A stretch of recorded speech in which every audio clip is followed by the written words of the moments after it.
Hello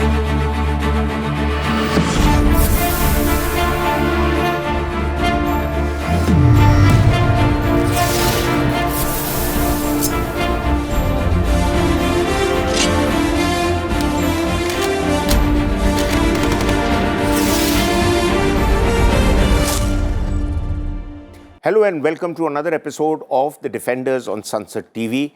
And in this episode, we are going to look at a subject which is very, very important and has come into the news once again with the government now exploring the possibility of continuing with the CDS with a new appointment. But the more important issue in front of us is what should be the role of the military within the Ministry of Defence, and what should be the way forward in the integration of the Ministry of Defence with the military headquarters, because though we continue to talk about inter-service and inter-governmental organization integration, integration is far from complete. And for that, we have two very well-informed and hands-on experts to help us understand the issue. We have with us the Honorable His Excellency Shri Shekhar, who's been formerly our Governor and Deputy National Security Advisor, but his claim to being here in this discussion is based on his long tenures in the Ministry of Defence, finally culminating as the Defence Secretary of India. Sir, I'm also honoured to sit with you. You're a veteran of the 71 war and a decorated soldier with a Sena Medal, which is a rarity in the civil service. And we have with us the distinguished General Arora. General Ravi Arora has had a distinguished military career and is now better known in military circles as the publisher of Indian Military Review and is a commentator with great insight on matters military. And I'll start with you, sir, Mr. Shekhar, sir, that it is said that the Ministry of Defence is responsible for capacity building, for the implementation of defence plans, and all sorts of initiatives that the government wants them to do. But there is a problem here. And the problem to my mind is that the people responsible for this, largely the bureaucracy in the Ministry of Defence, are not seen to be completely accountable for what they are to do. And there are many examples that there is been talk, there's discussion about integration with the creation of the CDS's appointment, the office of the CDS, with the Department of Military Affairs, all that being closely monitored by the Defence Secretary, who you were. Where do you think are the hurdles, sir? Actually, technically there should not be any hurdles, because all the three military headquarters, Army, Navy and Air Force, they have PSOs and they have their wings, you know. So if there is a dialogue, between the officers of those three wings and with the MoD persons who are looking after that subject. The only thing is the MoD person might look after 3-4 separate wings. So he has to divide his time between all this, you know, because the Adjutant General's wing or the Quartermaster General wing or the MI, they all are separate verticals. Now, the interest that a person takes in understanding the problems of each of these verticals pays heavily in order to make his delivery good. So the moment he understands that, say for example, MO, or that is DGMO or Director General Military Operations, what are his priorities? I'll give an example. I was Joint Secretary and also dealing with the perspective plans and all that, and we were trying to find out the priority in which the army would use its budget for for acquisition. Those days there were no acquisition directorate. Now, the army, with a lot of discussion, they gave a priority that this much for, say, military, say, electronics, this one for weapons, or this one for this much for missiles. But suddenly, after 4 or 5 months, there was another requirement for clothing. So I called the military, the MO.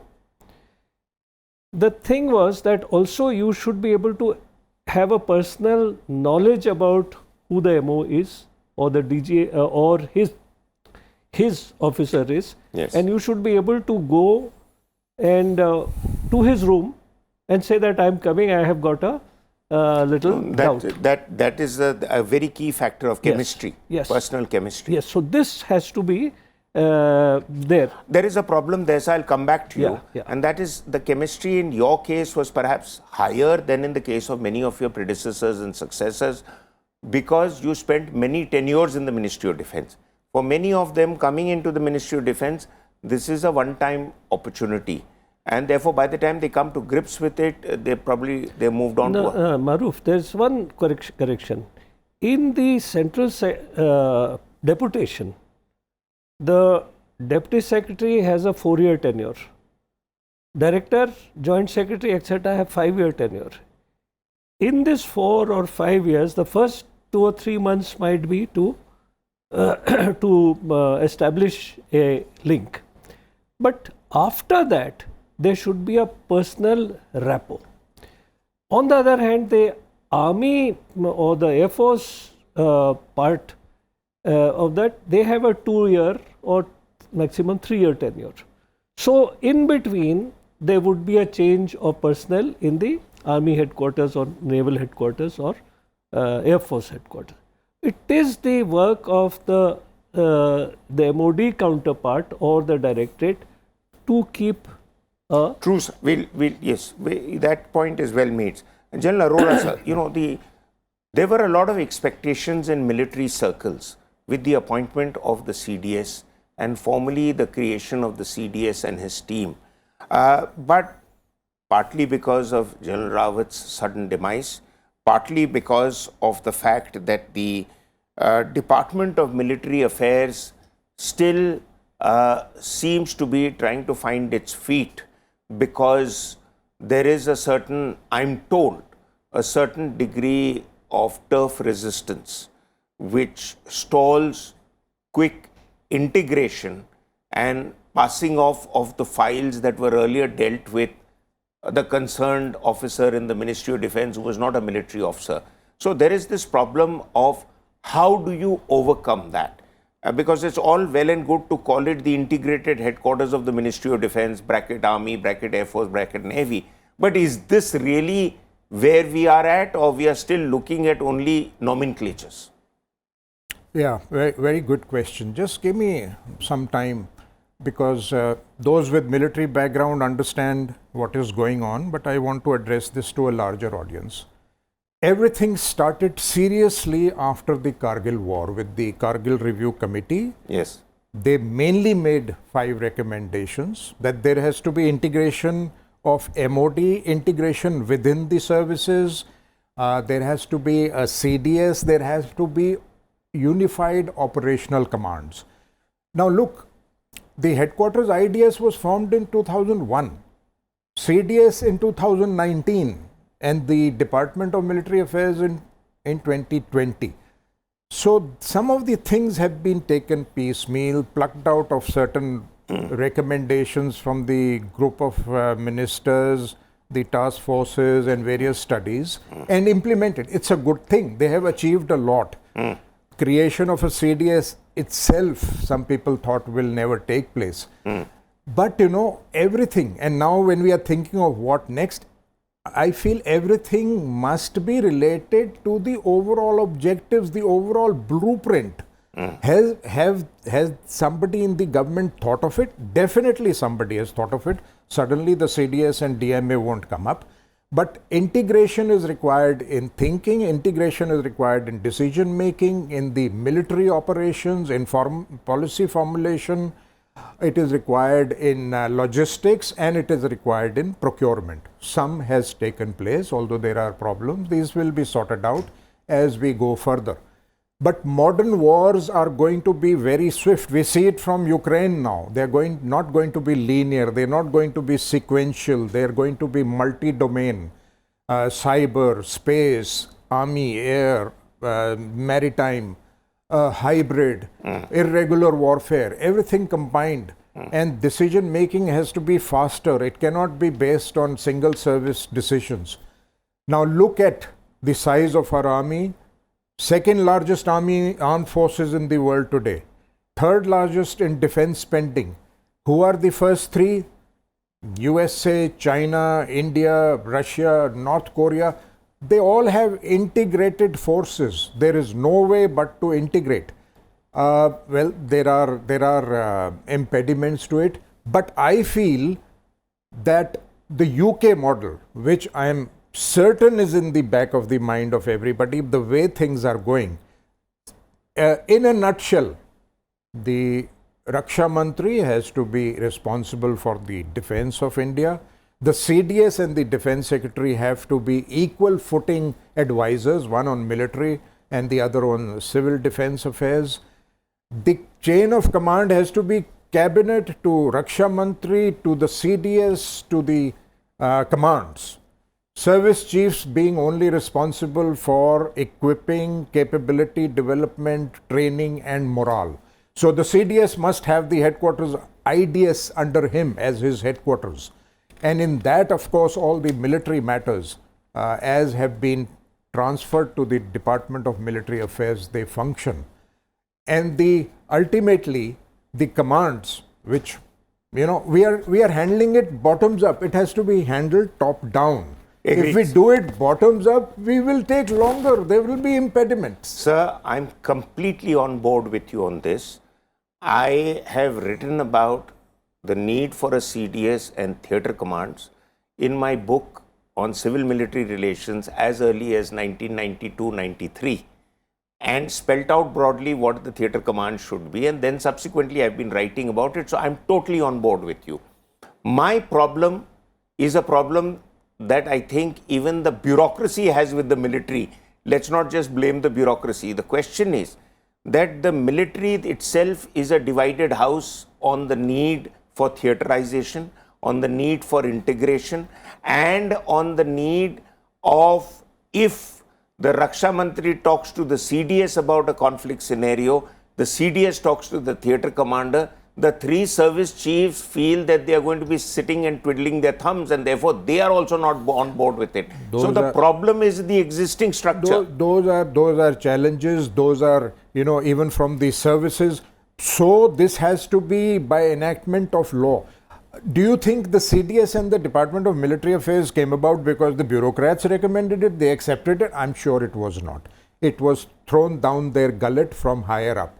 So remember, we have been talking about a national security policy on which the NSA and with a defense planning committee have put their heads together on it. I'm told it's ready. What is preventing it from being presented to the government, I do not know. Okay. But everything has to flow from the national security strategy. Rightly, sir. Rightly brought out. You actually led me to my next question, which I have for the Honorable Shri Shekhar Dutt, sir. Sir, there is an issue that is with regard to the strategic review that is regularly carried out, but there is an absence of a national security strategy. Now, I'm told it is the responsibility of the National Security Advisor, and you were Deputy NSA, so you would have been privy to a lot of correspondence on this. But it is still to come about and become a functional strategy with a long-term vision. Where is the problem, sir?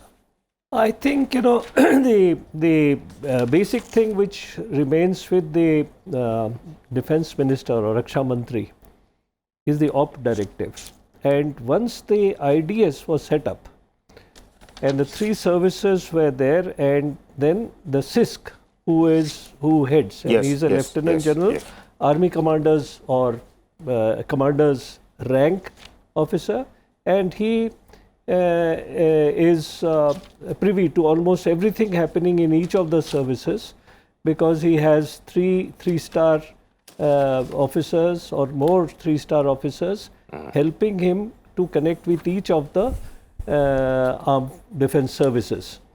Now, they came out, and it was a colleague of mine, his name was Major General R.K. Malhotra, who was instrumental, and a RM's opt directive was made. And that is the thing, that if the moment the government of the day decides that we will have this kind of an operation, then the Raksha Mantri's responsibility, and assisted by all the... So what is holding back this decision? No, but what you are talking is the security element, which does not mean that ops only, many other things.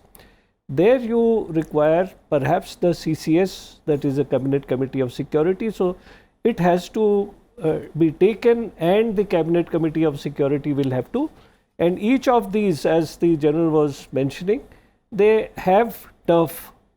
So you have to have the ability to negotiate that turf.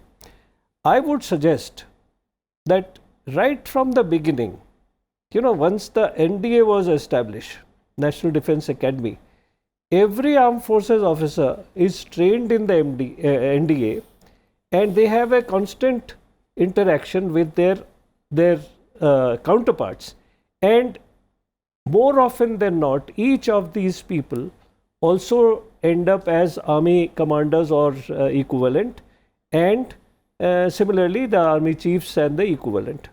Now, the moment that is done, there is a built-in relationship, but suppose each are having a turf, then that's a bit of a So there is an observation, sir, and I say with some sense of responsibility, that the purpose of creating the NDA and what it has eventually served, it has certainly not served the purpose of all senior officers of the service who are from the same batches in NDA to be on the same page. If that was the case, why do the Army and the Air Force differ on theatre commands? No, there another this thing is, and I mean, I would just take a little while.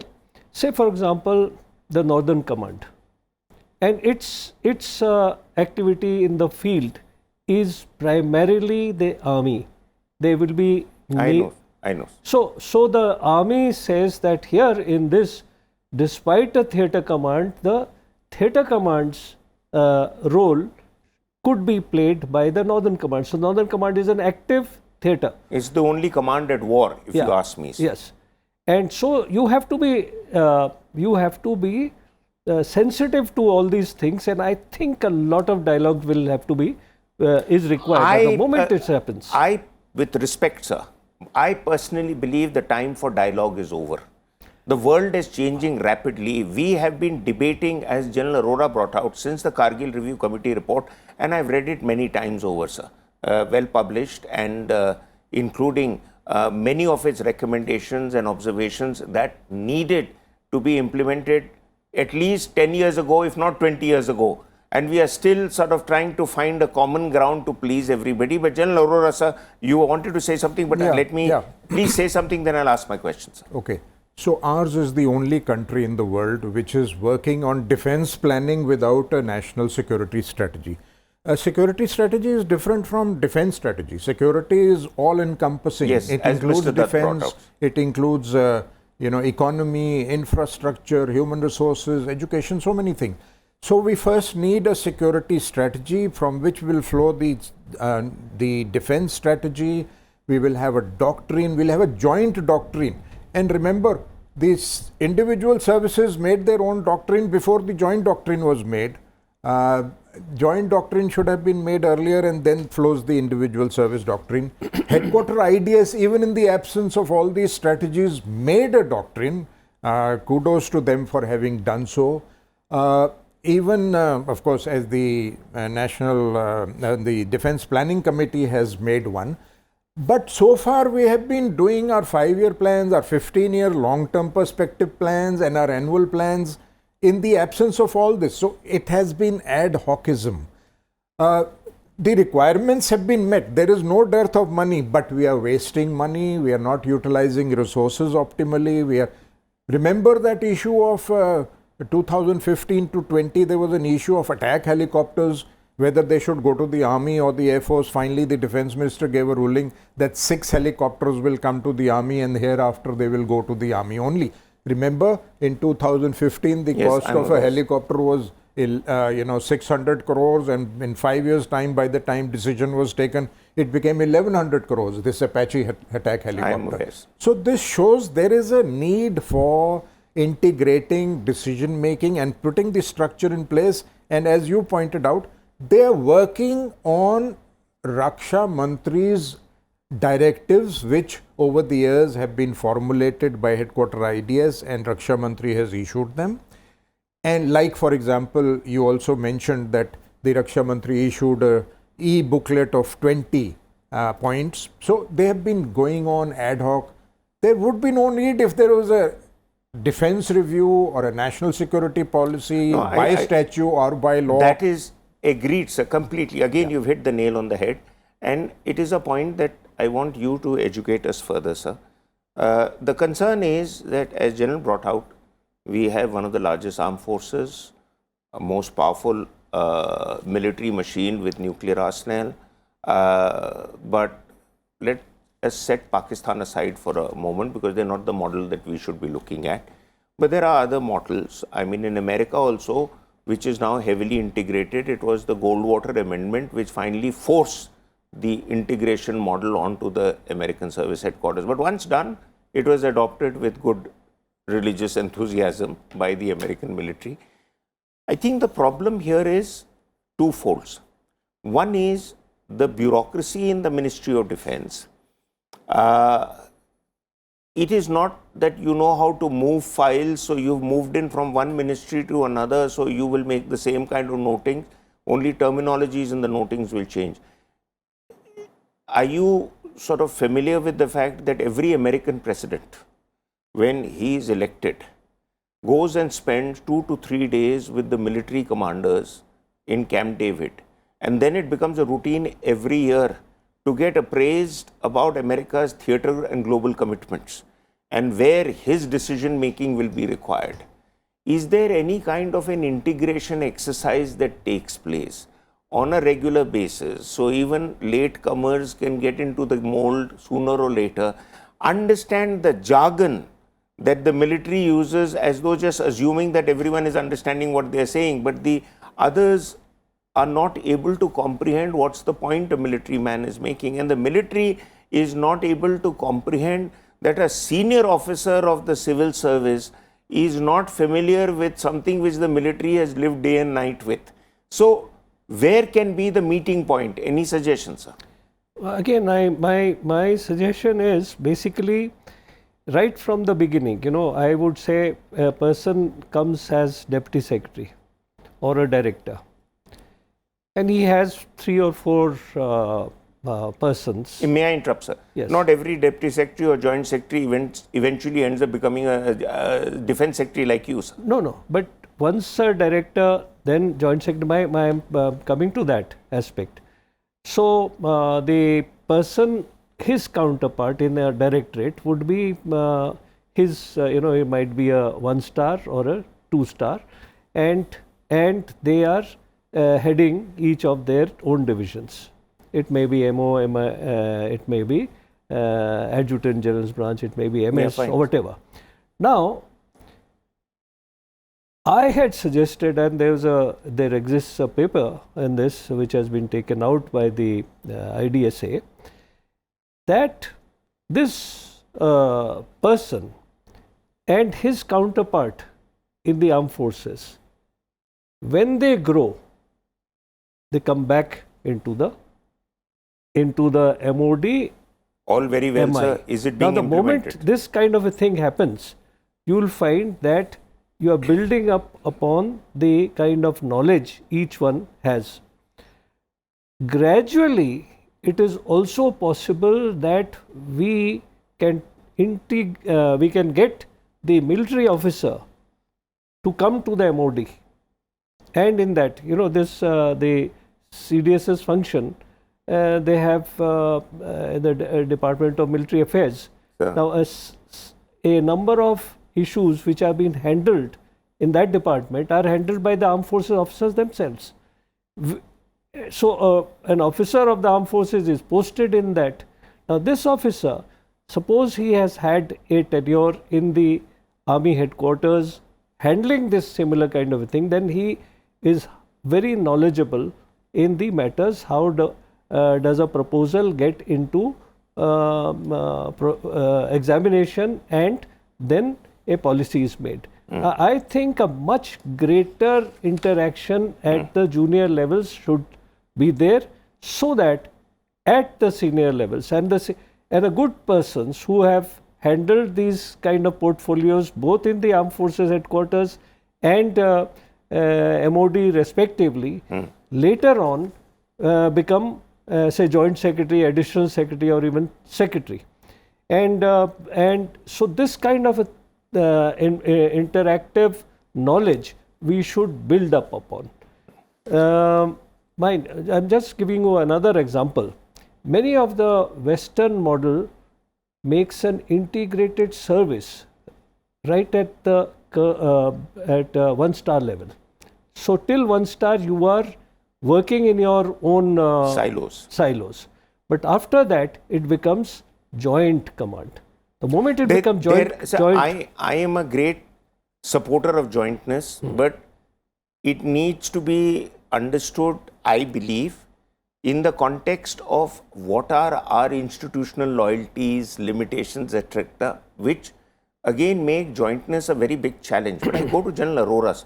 Now, you see, there's another idea that had done the rounds, which was to outsource the thinking to think tanks, which, since you run a think tank also, and which would come up with various models and give proposals on what can be done. But this, as was the case and expectedly, was set aside and is gathering dust, these kind of ideas.